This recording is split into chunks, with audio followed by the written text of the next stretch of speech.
Ele está ali agora neste exato momento, amarrado em uma árvore solitária no meio do deserto, com o sol escaldante queimando cada centímetro da pele exposta, enquanto as cordas grossas cortam a circulação dos pulsos e tornozelos, deixando as mãos roxas e inchadas.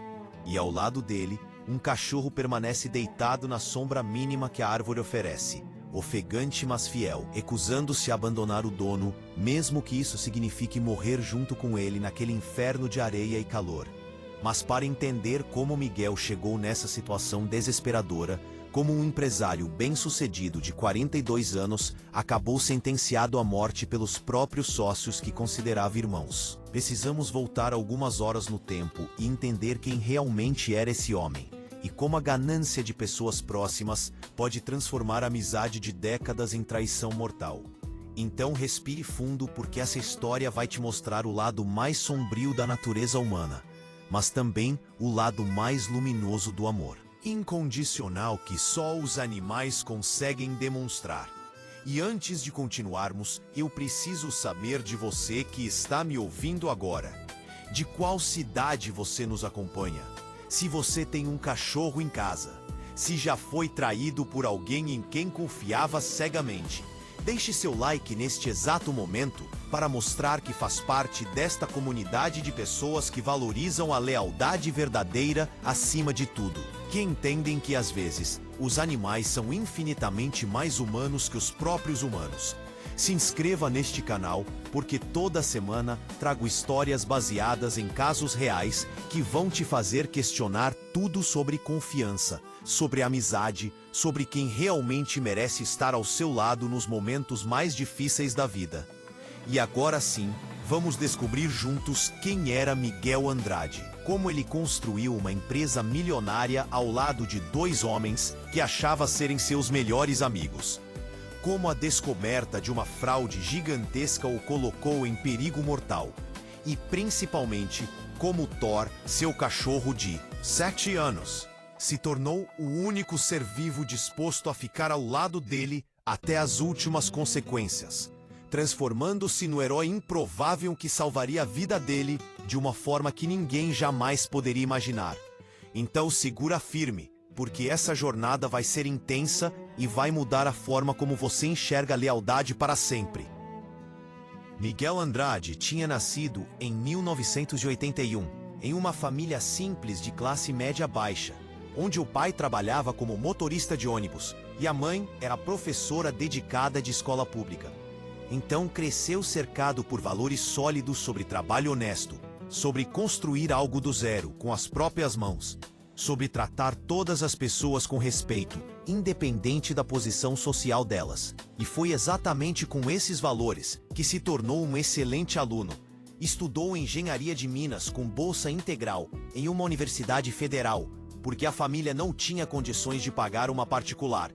Formou-se com honras e distinção aos 23 anos, e aos 25 já estava trabalhando em uma das maiores empresas de mineração do país, ganhando um salário que seus pais nunca imaginaram ser possível. Foi ali naquela empresa gigantesca e impessoal que conheceu Ricardo, outro engenheiro jovem e ambicioso da mesma idade, com os mesmos sonhos de um dia ter a própria empresa e não trabalhar para os outros. E rapidamente se tornaram amigos inseparáveis. Almoçavam juntos todos os dias discutindo projetos e ideias. Jogavam futebol nos fins de semana com outros colegas. E eventualmente decidiram dividir um apartamento pequeno para economizar dinheiro e juntar capital, porque ambos tinham o mesmo objetivo final de sair daquela empresa grande e abrir o próprio negócio. Então, aos 30 anos, finalmente deram o passo aterrorizante, mas necessário, de pedir demissão dos empregos estáveis e bem pagos, para começar do zero. Criaram uma consultoria de mineração que inicialmente funcionava no apartamento que dividiam. Era apenas os dois trabalhando dia e noite, pegando os projetos menores que as empresas grandes nem se davam ao trabalho de aceitar. Mas eram extremamente competentes e dedicados, então a empresa começou a crescer organicamente. Os clientes satisfeitos recomendavam para outros. e em 2 anos já tinham uma carteira sólida de clientes e precisavam urgentemente de ajuda profissional para cuidar da parte legal e dos contratos cada vez mais complexos. Foi quando Ricardo sugeriu trazer um amigo da época de faculdade, um advogado chamado Fernando que trabalhava em um escritório grande, mas vivia reclamando que queria algo próprio onde pudesse ser sócio e não apenas empregado. Então convidaram Fernando para uma reunião. Apresentaram a proposta de dividir a empresa em 3 partes iguais. E ele aceitou imediatamente porque viu o potencial enorme que aquela consultoria pequena mais promissora tinha. E assim nasceu oficialmente a MRF Consultoria, com as iniciais dos 3 sócios que acreditavam estar construindo não apenas uma empresa, mas uma irmandade verdadeira que duraria para sempre. E durante 8 anos inteiros trabalharam lado a lado, construíram uma reputação impecável no mercado, cresceram até ter um escritório moderno de 300 metros quadrados, contrataram 15 funcionários talentosos, fechavam contratos milionários com mineradoras nacionais e internacionais. E Miguel realmente acreditava ter encontrado não apenas o sucesso financeiro que sempre sonhou, mas também irmãos de verdade, uma família escolhida que estaria com ele em qualquer situação. Mas estava terrivelmente enganado, porque o sucesso financeiro tem uma forma cruel de revelar o verdadeiro caráter das pessoas. E Ricardo e Fernando escondiam uma natureza podre e gananciosa, que apenas esperava a oportunidade perfeita para se manifestar em toda a sua feiura. Aos 35 anos, enquanto a empresa crescia e prosperava de forma impressionante, Miguel conheceu Ana em uma circunstância inusitada. Ele teve uma crise de apendicite aguda durante um almoço de negócios e foi correndo para o hospital mais próximo, onde ela era a médica de plantão, que o atendeu com uma mistura perfeita de profissionalismo e empatia, que o deixou completamente encantado, mesmo em meio à dor lancinante. Ela era linda de uma forma natural e despretensiosa, inteligente de um jeito que impressionava, bondosa de uma maneira genuína que era rara de encontrar. Basicamente tudo o que sempre imaginou querer em uma companheira, mas nunca achou que encontraria de verdade. Então começaram a namorar assim que ele se recuperou da cirurgia. E 1 ano depois estavam casando em uma cerimônia simples, mas emocionante, com amigos próximos e família. E o casamento era tudo que Miguel sempre sonhou. Uma parceria real e verdadeira, onde ambos apoiavam os sonhos um do outro. Ela trabalhava no hospital salvando vidas enquanto ele tocava a empresa. Mas sempre jantavam juntos toda a noite sem exceção, conversando por horas sobre tudo e nada. Viajavam sempre que conseguiam tirar férias. Planejavam ter filhos em breve, e a vida parecia finalmente completa e perfeita de todas as formas possíveis. Até que no 2º aniversário de casamento, Ana chegou em casa com um sorriso enorme no rosto, carregando uma caixa de papelão com furos. E quando Miguel abriu, viu um filhote de cachorro pequenininho olhando para ele com aqueles olhos inteligentes e uma energia contagiante. E Ana disse com aquele brilho especial nos olhos que ele amava: "Esse vai ser o nosso primeiro filho. O treino para quando tivermos os bebês de verdade daqui a alguns anos. Então, vamos cuidar deles juntos e aprender a ser pais antes de sermos pais de verdade." E Miguel se apaixonou instantaneamente pelo filhote. Sugeriram vários nomes, mas acabaram escolhendo Thor porque o cachorro era forte, protetor desde pequeno, e demonstrava uma lealdade instintiva que impressionava. Então Thor cresceu sendo o centro absoluto daquela casa feliz, recebendo todo o amor que 2 adultos sem filhos podem dar a um animal de estimação. Era tratado literalmente como filho, porque para eles era exatamente isso que ele representava. E a vida continuava sendo absolutamente maravilhosa, até que aos 38 anos de Miguel, algo terrível começou a acontecer. Ana começou a se queixar de um cansaço excessivo que não passava mesmo depois de dormir. Horas de dores estranhas em várias partes do corpo que não tinham explicação aparente. Então, como boa médica que era, insistiu em fazer exames completos para descobrir o que estava acontecendo. E o resultado veio como uma sentença de morte brutal e inesperada. Câncer agressivo em estágio avançado, com chances mínimas de sobrevivência mesmo com o tratamento mais agressivo disponível. E o mundo inteiro de Miguel literalmente desmoronou naquele consultório médico enquanto segurava a mão trêmula de Ana. Nos 2 anos seguintes, a vida virou uma montanha-russa insana de hospital, sessões torturantes de quimioterapia, cirurgias arriscadas, ciclos intermináveis de esperança quando os exames melhoravam um pouco e desespero absoluto quando os resultados voltavam a piorar. E Ana lutou com uma coragem sobre-humana que impressionava até os médicos mais experientes, mas infelizmente o corpo dela simplesmente não conseguiu aguentar por mais tempo. Então, aos 40 anos, na cama de hospital, segurando firmemente a mão de Miguel, ela disse que o amava mais que tudo. Pediu que ele cuidasse muito bem de Thor. Disse que tinha certeza que Thor ia cuidar dele também quando ela não estivesse mais ali. E então fechou os olhos e partiu, deixando Miguel completamente destroçado e perdido. Ele entrou em uma depressão profunda e devastadora. Passava os dias inteiros no automático, sem realmente sentir nada além de um vazio imenso. E honestamente, se não fosse por Thor, se não fosse aquele cachorro que precisava ser alimentado todo dia, que precisava sair para passear, que precisava de atenção e carinho constante, Miguel muito provavelmente teria desistido completamente da vida. Mas Thor simplesmente não permitiu que isso acontecesse. Latia insistentemente até Miguel se levantar da cama. Empurrava ele literalmente para fora de casa, mesmo quando estava chovendo. Forçava ele a continuar vivendo, mesmo nos dias em que não queria. E foi assim, lentamente e dolorosamente, que Miguel começou a curar. Nunca curou completamente porque a dor da perda de um amor verdadeiro nunca cura de verdade. Mas aprendeu a conviver com a dor de uma forma que permitia continuar existindo. Então voltou a trabalhar na empresa, e o trabalho virou um tipo de refúgio psicológico, a única forma de não ficar pensando constantemente na ausência de Ana, de não sentir aquele vazio esmagador a cada segundo. Então mergulhou obsessivamente na empresa, dedicando horas e horas aos detalhes mais minuciosos dos projetos.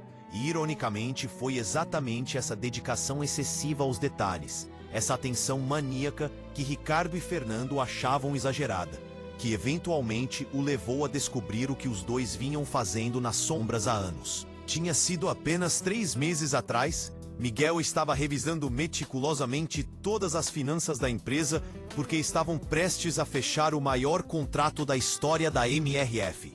Um acordo estratosférico de 20 milhões de reais com uma mineradora internacional gigantesca para consultar operações de extração em 3 estados diferentes. E um contrato dessa magnitude, obviamente, requeria uma auditoria externa completa, transparência financeira total, documentação impecável de cada centavo que entrava e saía da empresa.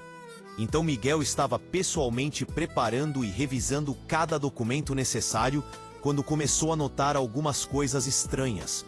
Pequenas discrepâncias nos livros contábeis que não faziam muito sentido.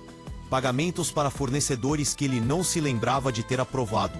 Empresas terceirizadas que ele nunca tinha ouvido falar. E no começo, honestamente, pensou que fossem apenas erros simples de contabilidade. Aquele tipo de coisa que acontece em qualquer empresa e se resolve rapidamente. Mas quanto mais fundo ele investigava seguindo o rastro de cada discrepância, mais óbvio ficava que aquilo definitivamente não eram erros inocentes. Era um esquema deliberado e sistemático de fraude. Um desvio cuidadosamente planejado e executado ao longo de anos. Então ele começou a rastrear meticulosamente cada transação suspeita. Seguiu o dinheiro através de várias contas, e eventualmente toda a trilha levava invariavelmente para Ricardo, o CFO da empresa, que era seu amigo há mais de 20 anos, o homem que considerava um irmão de sangue. E conforme continuava investigando em segredo a extensão da fraude, foi ficando cada vez mais clara e chocante. Ricardo vinha sistematicamente desviando o dinheiro da empresa há pelo menos 2 anos. Começou com quantias pequenas que dificilmente seriam notadas, mas foi ficando cada vez mais ousado e ganancioso conforme percebia que ninguém estava prestando atenção. E no total já tinha desviado mais de 2 milhões de reais para contas pessoais através de empresas fantasma e contratos falsos. Mas a descoberta mais devastadora ainda estava por vir, porque Miguel também descobriu que Fernando sabia de tudo. O advogado da empresa e suposto amigo de faculdade tinha sido o responsável por criar toda a estrutura legal que permitia a fraude acontecer. Tinha elaborado os contratos falsos que justificavam os pagamentos. Tinha encoberto deliberadamente todas as irregularidades. Tinha sido cúmplice ativo em cada centavo roubado. E Miguel sentiu seu mundo desmoronar pela segunda vez em poucos anos. Porque essa traição era de certa forma até pior que a morte de Ana. Porque Ana não escolheu deixá-lo, mas Ricardo e Fernando estavam ativamente escolhendo traí-lo todos os dias. Estavam roubando dele, mentindo pra cara dele, fingindo amizade enquanto planejavam destruir tudo que ele ajudou a construir. Então a primeira reação natural foi uma raiva violenta e incontrolável. Quis imediatamente confrontar os dois. Expor a fraude para todos os funcionários, chamar a polícia e vê-los sendo presos ali mesmo. Mas algo dentro dele, talvez o último resquício de racionalidade em meio à fúria, o fez pausar e pensar mais estrategicamente sobre a situação. Percebeu que se os confrontasse sem provas absolutamente irrefutáveis, eles simplesmente negariam tudo. Usariam a expertise legal de Fernando para manipular a narrativa. Provavelmente conseguiriam de alguma forma colocar a culpa nele, ou pelo menos criar dúvida suficiente para escapar das consequências.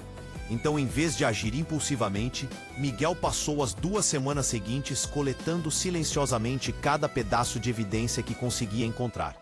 Fez cópias de todos os contratos suspeitos, baixou os extratos bancários detalhados, salvou cada e-mail incriminador, criou um arquivo digital completo e organizado de todas as provas. Guardou tudo em um pendrive que escondia cuidadosamente em casa, longe de qualquer lugar óbvio. E só quando finalmente tinha um caso absolutamente irrefutável, quando tinha provas que qualquer promotor público adoraria ter, foi que decidiu marcar a reunião que mudaria tudo. Uma reunião simples apenas com os 3 sócios, marcada para uma sexta-feira à tarde, quando sabia que todos os funcionários já teriam ido embora mais cedo.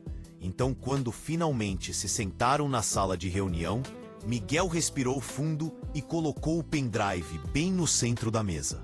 Olhou nos olhos dos 2 homens que achava serem seus melhores amigos e disse com a voz firme, mas carregada de mágoa: "Eu sei exatamente o que vocês estão fazendo. Sei que estão roubando a empresa, roubando de mim. E tenho absolutamente todas as provas aqui neste pendrive. Todas as evidências que a polícia e a justiça precisariam para prender vocês por anos. Então vou dar uma chance para vocês que provavelmente não merecem. Vocês devolvem cada centavo que roubaram. Saem da empresa imediatamente e eu não processo criminalmente vocês. Deixo que saiam com a reputação minimamente intacta. Mas isso acaba hoje. A parceria está encerrada, a confiança está destruída, a amizade morreu. Escolham agora o que vão fazer."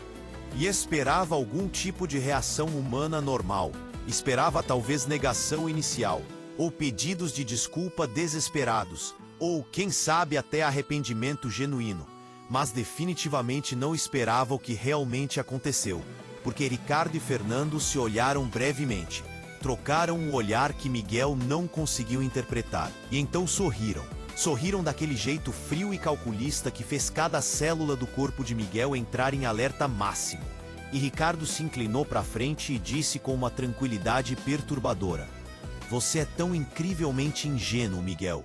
Sempre foi o mais ingênuo de nós 3. Acha que é tão esperto só porque descobriu o nosso esquema. Acha que é tão correto e virtuoso. Mas deixa eu te explicar o que você realmente é. Você é apenas um obstáculo irritante entre nós e uma quantidade absurda de dinheiro.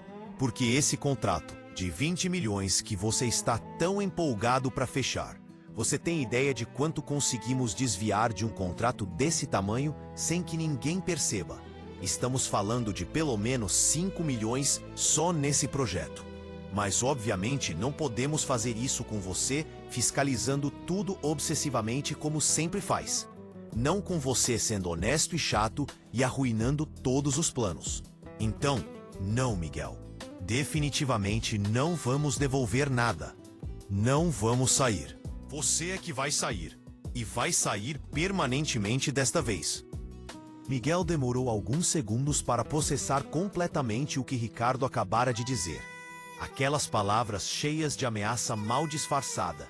Então respondeu que eles estavam sendo patéticos e ridículos. Que ele ia sair daquela sala imediatamente e ir direto para a delegacia mais próxima.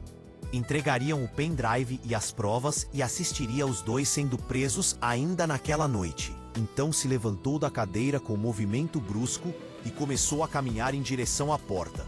Mas foi quando Fernando disse algo que o fez parar completamente congelado no meio do caminho. Fernando disse com aquele tom calmo de advogado acostumado a manipular situações: "Você realmente deveria ter pensado melhor antes de contar para nós que tinha as provas. Porque agora, infelizmente, precisamos garantir que essas provas nunca cheguem a lugar nenhum. E você também não vai chegar a lugar nenhum para entregá-las." E foi nesse exato momento que Miguel finalmente entendeu, com um frio na espinha, que não estava mais lidando com dois amigos fazendo ameaças vazias motivadas por desespero.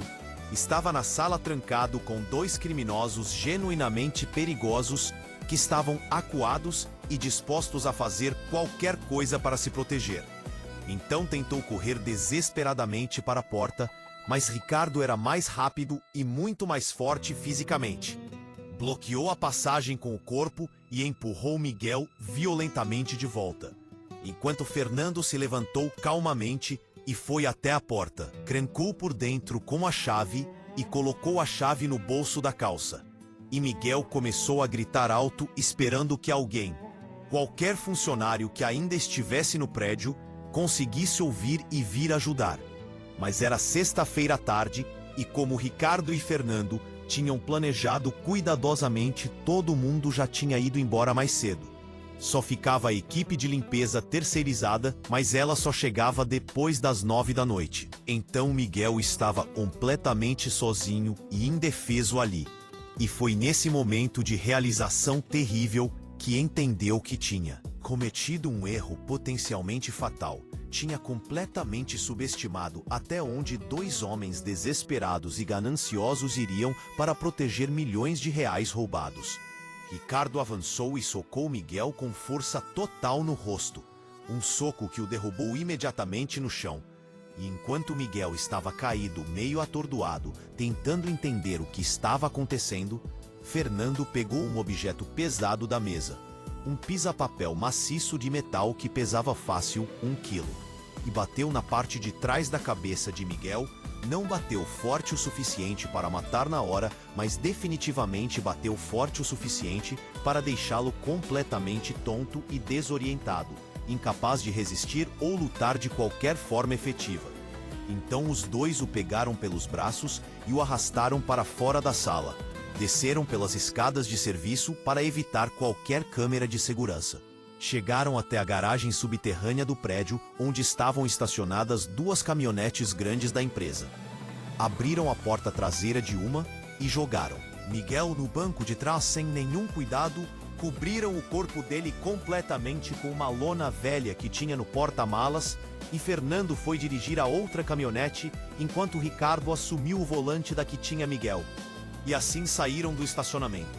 Atravessaram toda a cidade de São Paulo, pegaram a rodovia em direção ao interior do estado, rumo a uma área remota de deserto que a empresa tinha concessão para explorar. Um lugar isolado no meio do nada, que seria absolutamente perfeito para fazer um corpo desaparecer sem deixar vestígios. E durante toda a viagem, que durou cerca de 3 horas, Miguel entrava e saía da consciência. Às vezes acordava por alguns minutos e ouvia fragmentos das conversas deles. Ouvia eles planejando friamente todos os detalhes, dizendo que iam amarrar ele em uma árvore no meio do nada, que o calor escaldante do deserto e a desidratação fariam o trabalho sujo deles, que quando finalmente encontrassem o corpo, dali a algumas semanas ou meses, pareceria apenas um acidente trágico. O empresário que se perdeu durante uma inspeção de rotina e não conseguiu encontrar o caminho de volta. Ninguém ia suspeitar de nada, porque parecia completamente plausível. e Miguel tentava lutar, tentava gritar, mas estava fraco demais pela pancada na cabeça, e as mãos estavam começando a ser amarradas. Então tudo o que conseguia era permanecer minimamente consciente o suficiente para ver, para saber, para entender que ia morrer traído brutalmente pelas mesmas pessoas que amava como família durante mais de 20 anos. Mas foi quando ouviu um som que fez seu coração apertar ainda mais. Ouviu um latido familiar e desesperado vindo de algum lugar próximo, e percebeu com horror que era Thor, seu cachorro que sempre o acompanhava ao escritório, que passava os dias inteiros dormindo debaixo da mesa dele, que estava no escritório quando tudo começou, e ouviu Ricardo dizer irritado: "Porra, Fernando, eu não acredito que esquecemos do cachorro dele. O que a gente faz com o bicho agora?" E Fernando respondeu com aquela frieza pragmática de quem está resolvendo um problema logístico simples: "Leva o cachorro junto. Deixa morrer com o dono. Assim fica até mais convincente. Ninguém vai estranhar o cachorro estar sozinho no escritório a noite toda. E se deixarmos ele vivo, vai ficar latindo quando a equipe de limpeza chegar e vão começar a fazer perguntas inconvenientes. Então é melhor levar mesmo." E Miguel ouviu eles pegando Thor. Ouviu o cachorro choramingando assustado porque obviamente sabia que algo estava muito errado, que seu dono estava ferido e em perigo. E Thor tentou chegar perto de Miguel, mas Ricardo segurou o cachorro com força para impedir. Então foi assim que partiram. Foram para o deserto, foram para a morte cuidadosamente planejada. Foram para o fim que parecia absolutamente inevitável naquele ponto. Miguel finalmente entendeu e aceitou a realidade terrível e inevitável. Ele realmente ia morrer ali naquele lugar abandonado por Deus. Simplesmente não havia nenhuma forma de escapar. As cordas eram grotescamente fortes e bem amarradas. A árvore era absurdamente sólida. O deserto se estendia vazio em todas as direções por quilômetros. Não havia absolutamente nenhuma chance de sobrevivência, e ele sabia disso. Então, chorou. Não chorou de medo da morte que se aproximava, mas de uma frustração profunda e dolorosa, de uma raiva que queimava por dentro, de um senso esmagador de injustiça cósmica, porque tinha passado a vida inteira tentando ser uma pessoa boa. Tinha sido honesto nos negócios, quando seria muito mais fácil e lucrativo ser desonesto. Tinha tratado as pessoas com respeito e dignidade. Tinha construído algo de valor com trabalho duro, e mesmo assim estava ali condenado a uma morte horrível, traído brutalmente pelos homens em quem mais confiava no mundo. Mas pelo menos, Thor estava ali, Thor que ficou ao lado dele mesmo quando o sol finalmente terminou de se pôr e a temperatura caiu de forma dramática, como sempre acontece no deserto. Ficou mesmo quando estava obviamente com fome, porque não comia desde o almoço, com sede, porque não bebia água há horas, com medo, porque não entendia completamente o que estava acontecendo, mas sabia que era algo terrível. Ficou porque era simplesmente isso que os cachorros fazem. Eles ficam ao lado de quem amam, não importa o que. Não importa quão difícil ou assustador ou perigoso, eles simplesmente ficam até o fim. E Miguel olhou para aquele animal fiel e sentiu uma onda avassaladora de amor misturado com uma culpa que doía fisicamente. Amou Thor mais profundamente naquele momento do que em qualquer outro ponto nos 7 anos que estavam juntos. Amou porque o cachorro representava e incorporava tudo que Ricardo e Fernando não eram. Representava lealdade verdadeira e amor incondicional e sacrifício genuíno. Então disse em voz alta, mesmo sabendo que o cachorro não entendia as palavras: "Se eu morrer aqui, pelo menos não vou morrer completamente sozinho. Pelo menos vou ter você comigo até o fim. E isso tem que significar alguma coisa. Tem que valer alguma coisa no grande esquema das coisas." E a primeira noite foi literalmente um inferno congelante, porque a temperatura no deserto despenca dramaticamente assim que o sol some completamente. E Miguel estava vestindo apenas roupas leves de escritório que não ofereciam proteção nenhuma contra o frio cortante. Então começou a tremer violentamente de forma incontrolável, sentindo os primeiros sinais perigosos de hipotermia, começando a afetar o corpo já debilitado. Mas Thor, que tinha aquela pelagem densa que os cachorros têm, se encostou o máximo possível no corpo de Miguel. Se deitou praticamente em cima das pernas dele, compartilhando todo o calor corporal que tinha. E isso funcionou minimamente. Foi suficiente para Miguel não morrer congelado durante a noite. Mas, definitivamente não foi confortável ou fácil. E quando o amanhecer finalmente chegou, trazendo os primeiros raios de sol sobre o horizonte infinito, Miguel teve alguns segundos de alívio, pensando que o pior tinha passado. Mas rapidamente percebeu que tinha acabado de trocar um inferno por outro completamente diferente. Porque o inferno do calor diurno, no deserto, é infinitamente pior que o inferno do frio noturno. O sol começou forte e implacável, e em menos de 2 horas a temperatura já estava facilmente acima dos 30 graus, e continuou subindo de forma assustadora, 35, 40, 42 graus à sombra. Mas Miguel nem tinha sombra suficiente. O calor era aquele tipo que faz o ar literalmente ondular e distorcer a visão, que racha ainda mais a terra já rachada. Te mata qualquer coisa viva que não está perfeitamente adaptada para sobreviver ali. E Miguel podia sentir a desidratação acontecendo em tempo real dentro do próprio corpo. A boca ficou completamente seca. Em minutos, os lábios começaram a rachar e sangrar. A cabeça latejava com uma dor surda e constante que pulsava em sincronia com os batimentos cardíacos. E Thor também sofria visivelmente. Ofegava pesado com a língua para fora, tentando desesperadamente se resfriar. Procurava por qualquer pedacinho de sombra que pudesse encontrar, mas simplesmente não havia sombra suficiente em lugar nenhum. A árvore oferecia apenas uma sombra mínima e insuficiente que mal cobria uma parte do corpo de Miguel e deixava Thor completamente exposto ao sol assassino. E Miguel tentou mais uma vez com a voz já fraca e rachada. Vai, Thor. Vai procurar sombra melhor. Vai procurar água. Não fica aqui comigo. Mas Thor simplesmente não foi. Ficou ali ofegante, mas presente e leal. E as horas se arrastavam com uma lentidão torturante. Cada minuto parecia durar uma eternidade de pura agonia. O calor era impossível, inumano. A sede doía de uma forma que Miguel nunca imaginou que sede pudesse doer. E em algum momento, começou a ter alucinações vívidas por causa da desidratação extrema. Viu Ana caminhando em direção a ele através do deserto ondulante. Linda e radiante exatamente como era quando estava viva e saudável. Ela sorria daquele jeito especial que sempre o fazia sentir que tudo ia ficar bem. E disse com a voz suave que ele sentia tanta falta. Vai ficar tudo bem, meu amor. Thor vai cuidar de você como eu pedi. Confie nele, ele sabe o que fazer. E Miguel honestamente não sabia se estava vendo o espírito real de Ana, ou se era apenas o cérebro desidratado criando conforto onde não havia nenhum.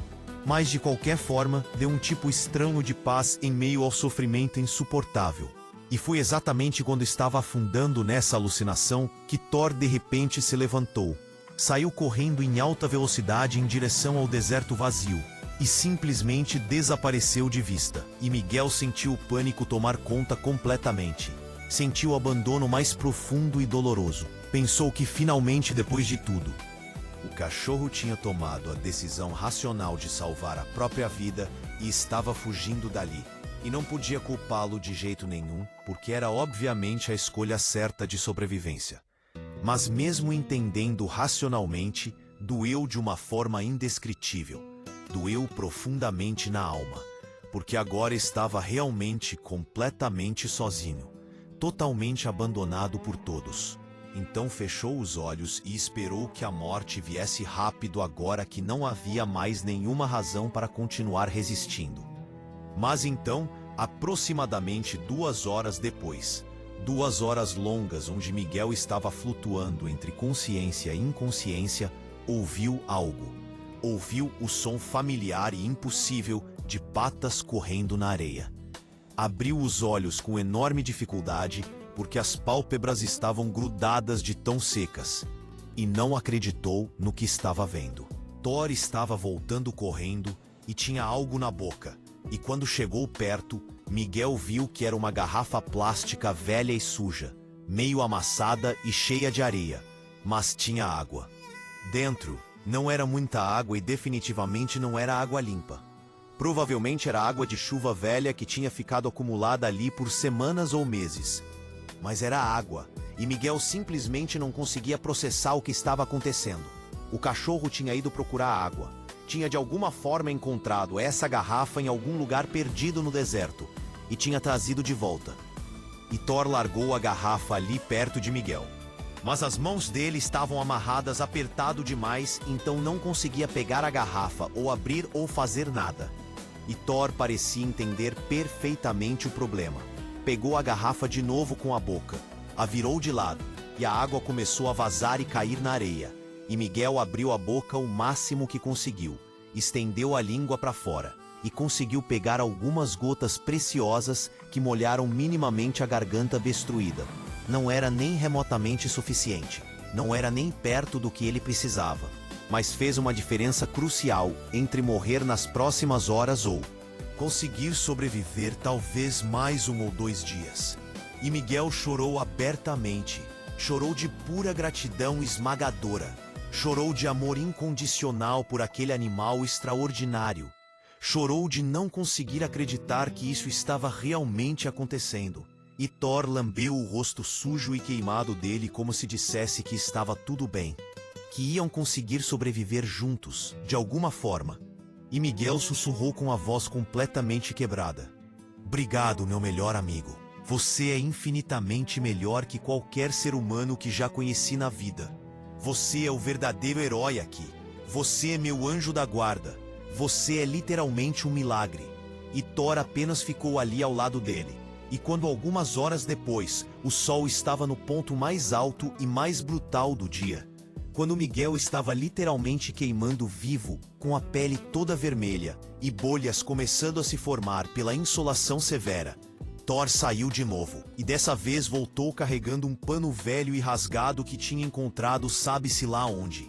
E o pano estava molhado com água suja, e Thor cuidadosamente colocou aquele pano sobre a cabeça de Miguel, cobrindo e protegendo do sol direto que estava causando o maior dano. E como aquele animal sabia fazer essas coisas, como sabia instintivamente que precisava molhar o pano, como sabia que precisava cobrir especificamente a cabeça onde o sol causava mais estrago, Miguel absolutamente não conseguia entender, mas estava acontecendo bem na frente dos olhos dele.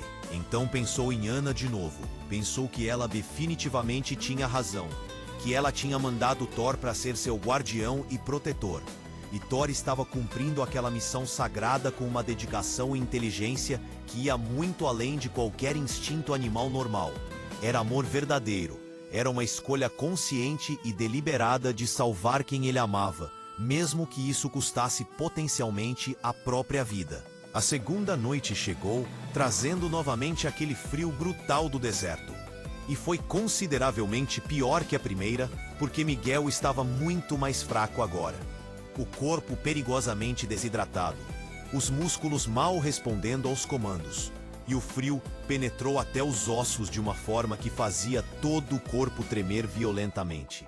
Mas Thor ficou ainda mais perto, se deitou praticamente em cima dele, tentando transferir absolutamente todo o calor corporal possível. E Miguel sabia perfeitamente que o cachorro também estava sofrendo terrivelmente. Também estava com fome crônica, com sede desesperadora, com dor. Mas Thor não emitia nenhum som de reclamação, não choramingava. Simplesmente ficava ali sendo o guardião fiel até o fim.